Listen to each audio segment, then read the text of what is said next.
Friends, welcome to my channel.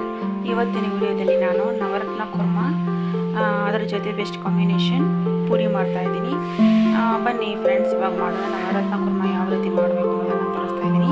ಇಲ್ಲಿ ನೋಡಿ, ನಾನು ತರಕಾರಿಗಳನ್ನು ಚೆನ್ನಾಗಿ 2-3 ನೀರಿನಿಂದ ನಾನು ವಾಶ್ ಮಾಡಿ ತೊಳೆದು ಕ್ಲೀನಾಗಿ ನಾನು ಈ ಥರ ಕಟ್ ಮಾಡಿ ಇಟ್ಟಿದ್ದೀನಿ. ನೋಡಿ, ಇಲ್ಲಿ ಬೀಟ್ರೂಟ್ ತೊಗೊಂಡಿದ್ದೀನಿ, ಒಂದು ಅರ್ಧ ಬೀಟ್ರೂಟ್ ತೊಗೊಂಡಿದ್ದೀನಿ. ಆಮೇಲೆ ಒಂದು ಪೊಟ್ಯಾಟೊ ತೊಗೊಂಡಿದ್ದೀನಿ, ಅಂದರೆ ಆಲೂಗಡ್ಡೆ, ಒಂದು ಈರುಳ್ಳಿ ತೊಗೊಂಡಿದ್ದೀನಿ. ಆಮೇಲೆ ಒಂದು 2-3 ನಾನು ನುಗ್ಗೆಕಾಯಿ ತೊಗೊಂಡಿದ್ದೀನಿ. ಆಮೇಲೆ 2 ಕ್ಯಾರೆಟ್ ತೊಗೊಂಡಿದ್ದೀನಿ, ಒಂದು ಸೌತೆಕಾಯಿ ತೊಗೊಂಡಿದ್ದೀನಿ, ಒಂದು ಬದನೆಕಾಯಿ, ಆಮೇಲೆ ಸ್ವಲ್ಪ ಇದು ಬಟಾಣಿ ತೊಗೊಂಡಿದ್ದೀನಿ. ಇದರ ಜೊತೆಗೆ ನಾನು ಟೊಮ್ಯಾಟೊ, ಆಮೇಲೆ ಸ್ವಲ್ಪ ಕೊತ್ತಂಬರಿ ಸೊಪ್ಪು, ಪುದೀನ ಸೊಪ್ಪು, ಆಮೇಲೆ ನಿಮಗೆ ನಾನು ಕಟ್ ಮಾಡಿ ವಾಶ್ ಮಾಡಿ ನಾನು ಯಾವ ರೀತಿ ಬೆಳೆಸ್ತೀನಿ ಅಂತ ಹೇಳಿ ತೋರಿಸ್ತೀನಿ. ಇವಾಗ ನೋಡಿ, ಸೊ ಇಷ್ಟು ತರಕಾರಿಗಳನ್ನು ನಾನು ಕಟ್ ಮಾಡಿ ಇಟ್ಕೊಂಡಿದ್ದೀನಿ. ಸೊ ಬನ್ನಿ ಫ್ರೆಂಡ್ಸ್, ಲೆಟ್ಸ್ ಗೋ ಮಾಡೋಣ.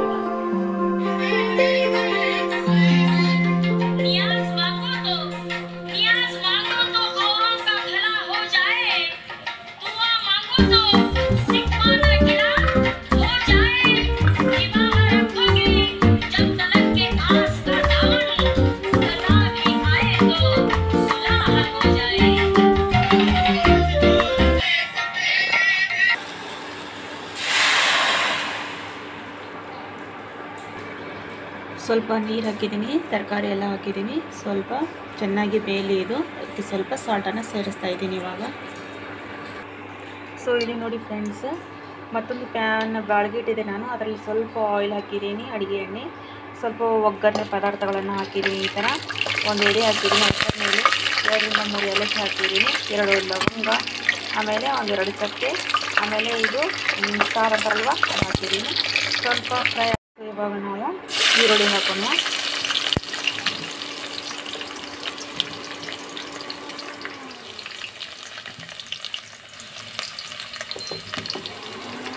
ಚೆನ್ನಾಗಿ ಈ ಥರ ಮಿಕ್ಸ್ ಮಾಡಿಕೊಂಡು ನಾವು ಇದು ಗೋಲ್ಡ್ ಕಲರ್ ಸ್ವಲ್ಪ ಆಗಲಿ. ಇದು ಫ್ಲೇವರ್ಗೋಸ್ಕರ ಫ್ರೆಂಡ್ಸ್, ಇದೆಲ್ಲ ಮಸಾಲೆ ಪದಾರ್ಥಗಳನ್ನು ಹಾಕಿದ್ದೀನಲ್ಲ ನಾನು, ಸ್ವಲ್ಪ ಇದು ಫ್ಲೇವರ್ಗೋಸ್ಕರ.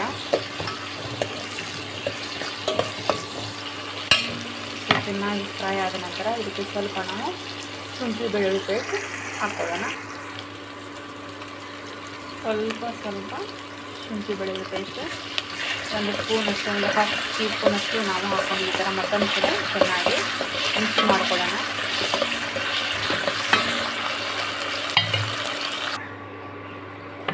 ಇದಕ್ಕೆ ಒಂದೇ ಒಂದು ಟೊಮ್ಯಾಟೋನ ಕಟ್ ಮಾಡಿ ಈ ಥರ ಮಿಕ್ಸ್ ಮಾಡ್ಕೊಳ್ತಾ ಇದ್ದೀನಿ.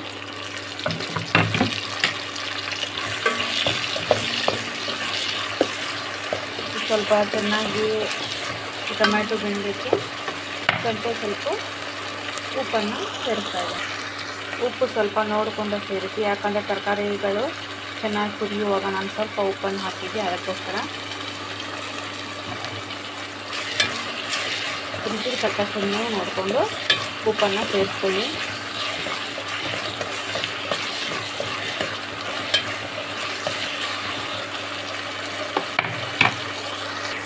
ಇದಕ್ಕೆ ಸ್ವಲ್ಪ ನಾನು ಚಿಲ್ಲಿ ಪೌಡ್ರ ಸ್ವಲ್ಪ ಒಂದು 1/2 ಟೀ ಸ್ಪೂನಷ್ಟು ನಾನು ಚಿಲ್ಲಿ ಪೌಡ್ರ್ ಇದರೊಳಗೆ ಮಿಕ್ಸ್ ಮಾಡಿ ಈ ಥರ ಚೆನ್ನಾಗಿ ಮಿಕ್ಸ್ ಮಾಡ್ಕೊಳ್ಳೋಣ. ಇದು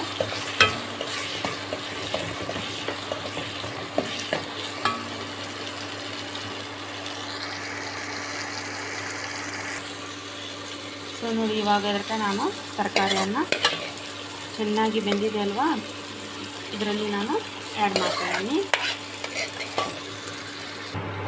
ಇಲ್ಲಿ ನೋಡಿ ಫ್ರೆಂಡ್ಸ್, ಸ್ವಲ್ಪ ಒಂದು ಅರ್ಧ ಗ್ಲಾಸಷ್ಟು ನಾನು ನೀರನ್ನು ಸೇರಿಸಿದ್ದೀನಿ. ಅದಕ್ಕೆ ನಾವು ಸ್ವಲ್ಪ ಒಂದು ಚಿಟಿಕೆಯಷ್ಟು ಅರಿಶಿನ ಸೇರಿಸ್ಕೊಳ್ಳೋಣ.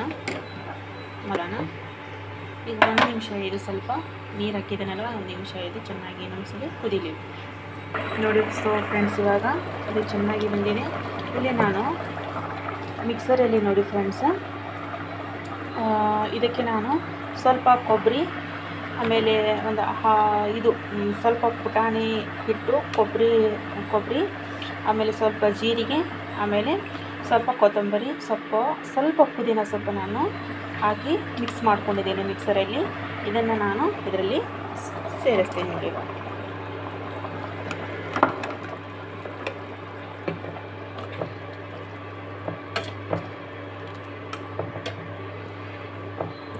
ಈ ಥರ ಒಂದ್ಸಲ ನೀವು ಮನೆಯಲ್ಲಿ ಈ ಥರ ಅಡುಗೆಯನ್ನು ಮಾಡಿಕೊಂಡು ಒಂದ್ಸಲ ಟ್ರೈ ಮಾಡಿ ಫ್ರೆಂಡ್ಸ್. ಡೆಫಿನೆಟ್ಲಿ ನನಗೆ ನೀವು ಕಮೆಂಟ್ ಮೂಲಕ ತಿಳಿಸ್ತೀರಾ. ಇದು ಚಪಾತಿ ಆಮೇಲೆ ಪೂರಿ ಜೊತೆಗೆ ಬೆಸ್ಟ್ ಕಾಂಬಿನೇಷನ್ ನೋಡಿ ಫ್ರೆಂಡ್ಸ್. ಮನೆಯಲ್ಲಿ ನೀವು ಚಪಾತಿ ಯಾರ ಮಾಡ್ಕೋಬೋದು ಅಥವಾ ಪೂರಿ ಜೊತೆ ಯಾರ ನೀವು ಮಾಡಿಕೊಂಡು ಊಟ ಸೇವಿಸ್ಬೋದು. ಸೊ ಇವಾಗ ನೋಡಿ ಫ್ರೆಂಡ್ಸ್, ಇದು ರೆಡಿ ಆಯಿತು ನೋಡಿ, ಚೆನ್ನಾಗಿ ಬಂದಿದೆ. ಇದಾದಮೇಲೆ ನಾನು ಪೂರಿ ಮಾಡಿ ತೋರಿಸ್ತೀನಿ ನಿಮಗೆ, ಆಮೇಲೆ ಸರ್ವ್ ಮಾಡಿ ಕೂಡ ತೋರಿಸ್ತೀನಿ. ಬನ್ನಿ ಇವಾಗ ಪೂರಿ ಮಾಡೋಣ. ನೋಡಿ ಫ್ರೆಂಡ್ಸ್, ನಾನು ಹಿಟ್ಟು ಮೊದಲೇ ಚೆನ್ನಾಗಿ ನಾದ್ಕೊಂಡು ಇಟ್ಕೊಂಡಿದ್ದೆ. ಇದಕ್ಕೆ ಗೊತ್ತೇ ಇದೆ ನಿಮಗೆ, ಹಾಗಾಗಿ ನಾನು ತೋರಿಸಲಿಲ್ಲ ವಿಡಿಯೋದಲ್ಲಿ. ನಾನು ಇದಕ್ಕೆ ಸ್ವಲ್ಪ ಉಪ್ಪು, ಆಮೇಲೆ ಸ್ವಲ್ಪ ಎಣ್ಣೆ, ಸ್ವಲ್ಪ ಅಡುಗೆ ಸೋಡಾ, ಸ್ವಲ್ಪ ಸಕ್ಕರೆ ನಾನು ಹಾಕಿ ಚೆನ್ನಾಗಿ ಈ ಥರ ಸ್ವಲ್ಪ ಹಾಲು ಈ ಥರ ಚೆನ್ನಾಗಿ ಮಿಕ್ಸ್ ಮಾಡಿ ನಾನು ಕಲಿಸಿ ಈ ಥರ ಇಟ್ಟಿದ್ದೀನಿ. ಇದು ಒಂದು ½ ಆನ್ ಅವರ್ ಆಗಿದೆ ನೋಡಿ ಫ್ರೆಂಡ್ಸ್. ಇವಾಗ ನಾನು ಪೂರಿ ಮಾಡಿ ತೋರಿಸ್ತೀನಿ. ಸಕ್ಕರೆ ಯಾಕೆ ಹಾಕಿದ್ದೀನಪ್ಪ ಅಂತಂದರೆ, ಪೂರಿ ಮಾಡುವಾಗ ಸ್ವಲ್ಪ ಟೇಸ್ಟ್ ಬರಲಿ ಅನ್ನೋ ಕಾರಣಕ್ಕೆ ನಾನು ಸಕ್ಕರೆಯನ್ನು ಹಾಕಿದ್ದೀನಿ. ಜೊತೆಗೆ ಸ್ವಲ್ಪ ಬಣ್ಣ ಕೂಡ ಬರುತ್ತೆ, ಹಾಗಾಗಿ ನಾನು ಸಕ್ಕರೆ ಇದಕ್ಕೆ ಮಿಕ್ಸ್ ಮಾಡಿದ್ದೀನಿ. ಸೊ ಬನ್ನಿ ಇವಾಗ ಮಾಡೋಣ ಪೂರಿ. ನೋಡಿ ಫ್ರೆಂಡ್ಸ್, ಇಷ್ಟಿಷ್ಟು ಚಿಕ್ಕ ಉಂಡೆಗಳನ್ನಾಗಿ ನಾನು ಮಾಡಿಟ್ಟಿದ್ದೀನಿ, ಲಡ್ಸಿದ್ದೀನಿ ಕೂಡ. ಬನ್ನಿ ಇವಾಗ ಮಾಡೋಣ.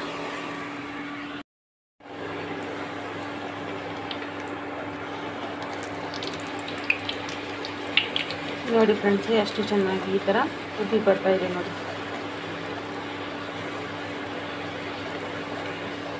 ಎಣ್ಣೆ ಚೆನ್ನಾಗಿ ಕಾದಿದೆ. ನಾವು ಈ ಥರ ಪೂರಿ ಮೇಲೆ ಈ ಥರ ಪ್ರೆಸ್ ಮಾಡಿದರೆ ಇದು ಚೆನ್ನಾಗಿ ಉಬ್ಬಿ ಬರುತ್ತೆ ಅದು ನೋಡಿ ಫ್ರೆಂಡ್ಸ್. ನೋಡಿ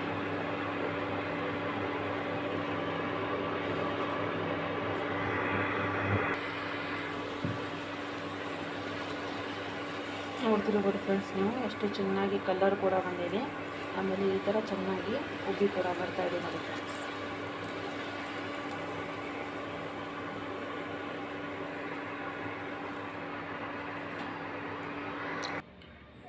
ಸೊ ನೋಡಿ ಫ್ರೆಂಡ್ಸ್, ನಾನು ಸರ್ವ್ ಮಾಡಿ ಕೂಡ ತೋರಿಸ್ತಾ ಇದ್ದೀನಿ. ಎಷ್ಟು ಚೆನ್ನಾಗಿ ಬಂದಿದೆ, ಅಷ್ಟೇ ಟೇಸ್ಟಿಯಾಗಿದೆ ಮತ್ತು ಅಷ್ಟೇ ಫ್ಲೇವರ್, ಅಷ್ಟೇ ತುಂಬ ಅಂದರೆ ತುಂಬ ಪೂರಿ ಜೊತೆಗೆ ಬೆಸ್ಟ್ ಕಾಂಬಿನೇಷನ್ ಫ್ರೆಂಡ್ಸ್. ನೋಡಿ ಎಷ್ಟು ಉಬ್ಬಿ ಬಂದಿದೆ ಫ್ರೆಂಡ್ಸ್ ಇದು ಪೂರಿ. ಇದೇ ಥರ ನೀವು ಕೂಡ ಮನೆಯಲ್ಲಿ ರೆಸಿಪಿಯನ್ನು ಮಾಡಿ, ಆಮೇಲೆ ಜೊತೆಗೆ ಯಾವ ರೀತಿ ಟೇಸ್ಟ್ ಬಂದಿದೆ ಅನ್ನೋ ದಯವಿಟ್ಟು ನನಗೆ ಕಮೆಂಟ್ಸ್ ಮೂಲಕ ತಿಳಿಸಿ. ಆಮೇಲೆ ಇನ್ನೊಂದು ಫ್ರೆಂಡ್ಸ್, ಸಬ್ಸ್ಕ್ರೈಬ್ ಮಾಡಿಕೊಳ್ಳಿ. ನನ್ನ ವಿಡಿಯೋ ನಿಮ್ಗೆ ಲೈಕ್ ಆದರೆ ಆಮೇಲೆ ಲೈಕ್, ಶೇರ್, ಕಮೆಂಟ್ಸ್ ಕೂಡ ಮಾಡಿ, ಶೇರ್ ಕೂಡ ಮಾಡಿ ನಿಮ್ಮ ಫ್ರೆಂಡ್ಸ್ ಸರ್ಕಲಲ್ಲಿ. ದಯವಿಟ್ಟು ಫ್ರೆಂಡ್ಸ್ ವಿನಂತಿಯೊಂದಿಗೆ ಸಬ್ಸ್ಕ್ರೈಬ್ ಕೂಡ ಮಾಡಿಕೊಳ್ಳಿ, ನಮಗೂ ಕೂಡ ಸಪೋರ್ಟ್ ಸಿಕ್ಕಂಗಾಗತ್ತೆ ಫ್ರೆಂಡ್ಸಿಂದು.